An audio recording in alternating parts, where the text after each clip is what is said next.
Hi, I'm Alan Finney, and this is what Ayahuasca told me to tell you. I'm doing these videos about ayahuasca because this is really something that has had a profound effect on my life. I can't begin to tell you how much better my life is with now that I've done some ayahuasca ceremonies. It's amazing the difference in my life, and I just wanted to share that with you before we get going here. And I wish everybody could find the peace and the joy in their life that this plant has brought to me. And anyway, I just wanted to share that with you before I got into this video. So let's get right into it. Yeah. Today's question is, how do you find an ayahuasca ceremony? So I wanted to talk to you about finding a ceremony in Canada or the United States, and I suppose this may apply to Europe or other countries where ayahuasca is illegal. And the good thing is there's lots of ceremonies going on, and really you just have to find them. And in Canada, at least, I've never heard of anyone actually getting arrested for possession of ayahuasca. Maybe they have, but I've never come across it, So I'm thinking it's pretty low priority on the law enforcement agenda.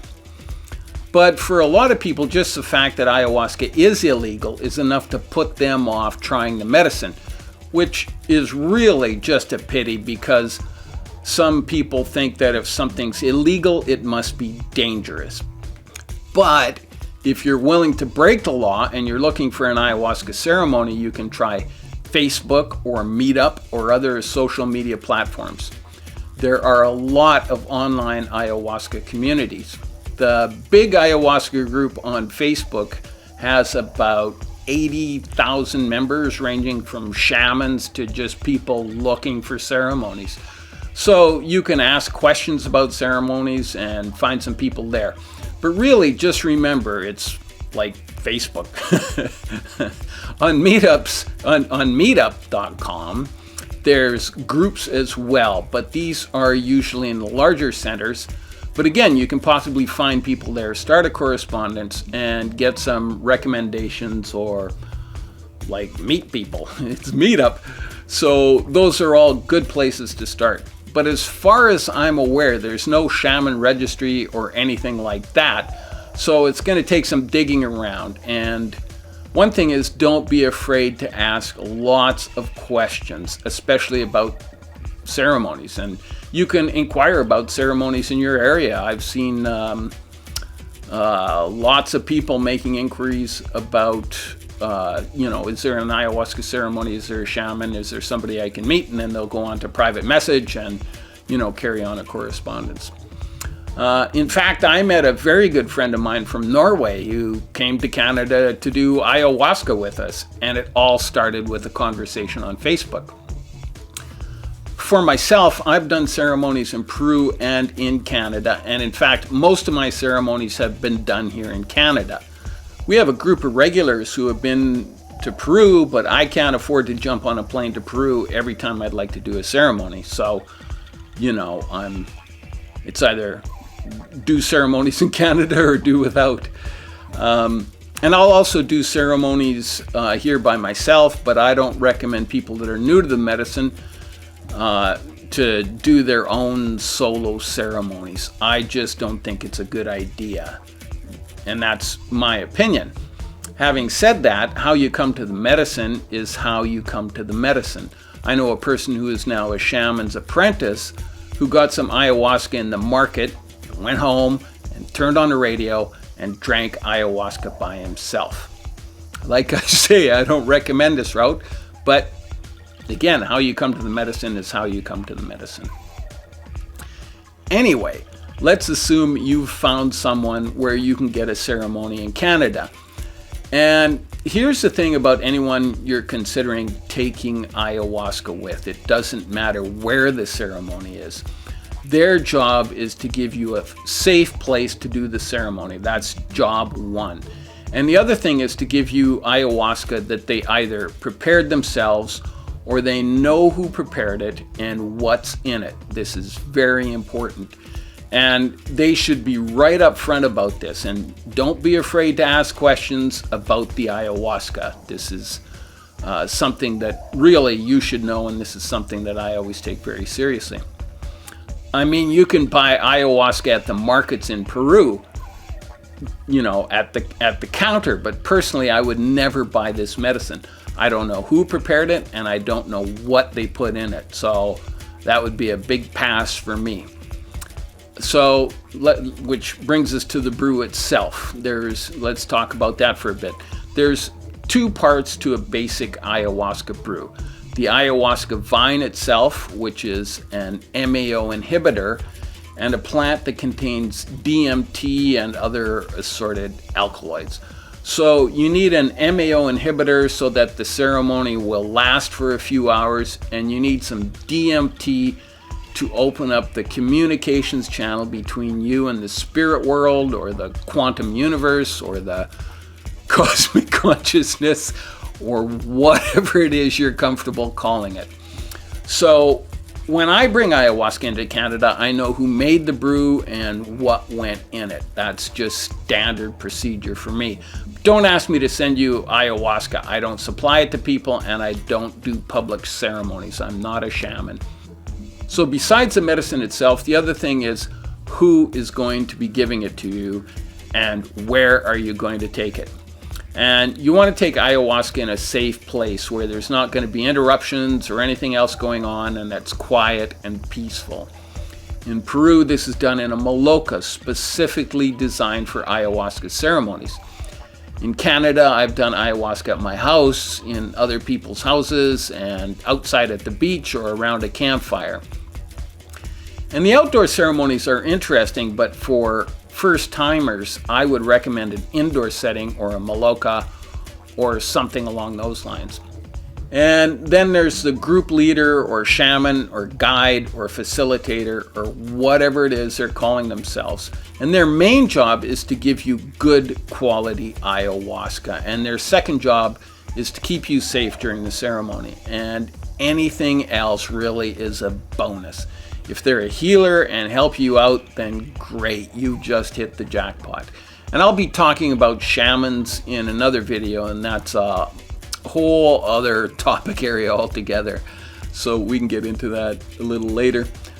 So let's talk a little bit about the ceremony itself, which I'll be going into in depth in another video as well. These are deep topics and really deserve a video by themselves. But just generally in the ceremony itself, the healing or wisdom or whatever you're looking for really is between you and ayahuasca. That's what I mean when I say you're opening up the lines of communication, because ayahuasca is its own intelligence.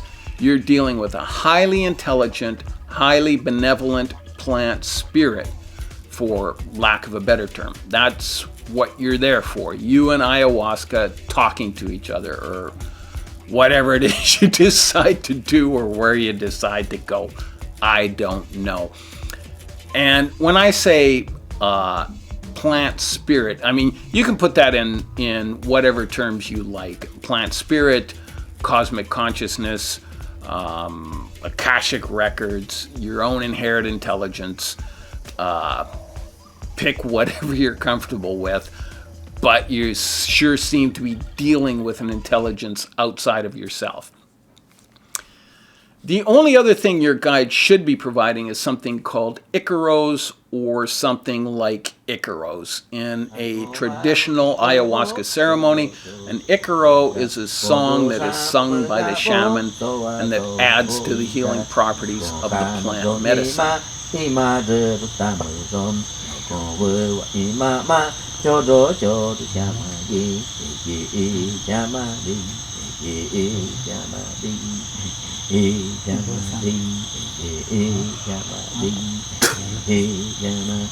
Nada e canize, nada e daiti, ga condiosa, pico haduano, ya pao abano, anibu pauti, ô bao vô tan ô bao vô ra đi chỉ ông cứ đi mi ya ni chỉ vẫn nô đi đi tô đi cứ vừa ca đi ô tô đi cứ ca ai đi pi cô cha mà đi và vợ cái đi và vợ cái đi.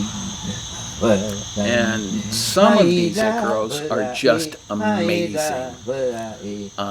You can find some Icaros on YouTube and other music channels if you want to listen to some, which I highly recommend.